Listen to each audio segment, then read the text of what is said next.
আপনারা এই দেশের জন্য কি করবেন, নিজের জন্য কি করবেন, সেই জায়গাটা এখনই ঠিক করে ফেলা।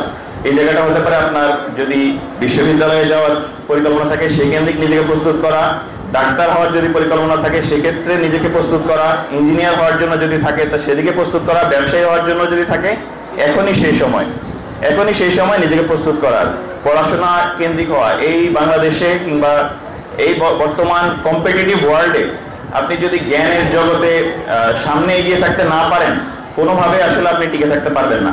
আপনি আসলে পশ্চাৎপদ জনগোষ্ঠী হয়ে থাকবেন। আমাদের দেশটাকে একসময় তলাবিহীন ঝুড়ি বলা হতো। আপনারা কি জানেন কেন তলাবিহীন ঝুড়ি বলা হয়? আমাদের যে পরিমাণ সম্পদ রয়েছে বাংলাদেশে, আমাদের যে পরিমাণ রিসোর্স আছে, এই রিসোর্সগুলোকে যদি আমরা কাজে লাগাতে পারি আমাদেরকে উন্নত বিশ্ব বলার মতো পরিবেশ তৈরি হবে। কিন্তু আমাদের বহিঃশত্রুর আক্রমণ, আমাদের নিজেদের মধ্যে দুর্নীতি, যে করাল গ্রাস, নিজেদের নৈতিক মানের যে অবনতি, এই সব কিছুর কারণে আমরা কিন্তু সেই উন্নত দেশের পর্যায়ে যেতে পারছি না। সেই জায়গায় একটা অনেক বড় দায় কিন্তু এখন আপনাদের সে জায়গায় নিতে হবে। আমরা বিশ্বাস করি আপনারা যারা রয়েছেন, আপনারা 24শে জুলাই গণঅভ্যুত্থানে খুবই গুরুত্বপূর্ণ ভূমিকা পালন করে এসেছেন। আপনারা এই শহীদ আফনান, শহীদ বিজয়, শহীদ সাব্বির, শহীদ ওসমানের যেই রক্তাক্ত জনপদ, সেই জনপদের আপনারা সংগ্রামী বীর। আপনারা এখন দেশকে নিয়ে যেভাবে ভাবেন সেভাবে হয়তো অন্যরা আগে ভাবতো না। আপনারা দেশকে যেভাবে কল্পনা করেন সেই জায়গায় এখন নিজেকে সেই জায়গায় দক্ষ করে তুলতে হবে। এই নিজের দক্ষতার জায়গায় ছাত্র শিবির সবসময় আপনার পাশে থাকবে। ছাত্র শিবিরের যতগুলো রাজনৈতিক প্রোগ্রাম আপনারা দেখেন তার চেয়ে বেশি ছাত্র শিবির কিন্তু একাডেমিক এবং শিক্ষার্থীদের গাইডলাইন কেন্দ্রিক করে। একটা জিনিস মাথায় রাখবেন যে নৈতিকতা বিবর্জিত কোনো শিক্ষার কোনো ভালো ফল নিয়ে আসতে পারে না।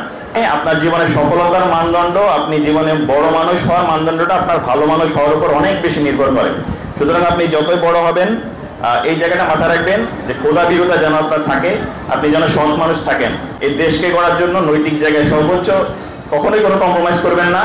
এবং যারা আপনাদেরকে নৈতিক জায়গায় কম্প্রোমাইজ করার শিক্ষা দেয় তাদেরকে শক্ত হাতে না করবেন, না করার মানসিকতা তৈরি করতে হবে, না বলার মানসিকতা তৈরি করতে হবে।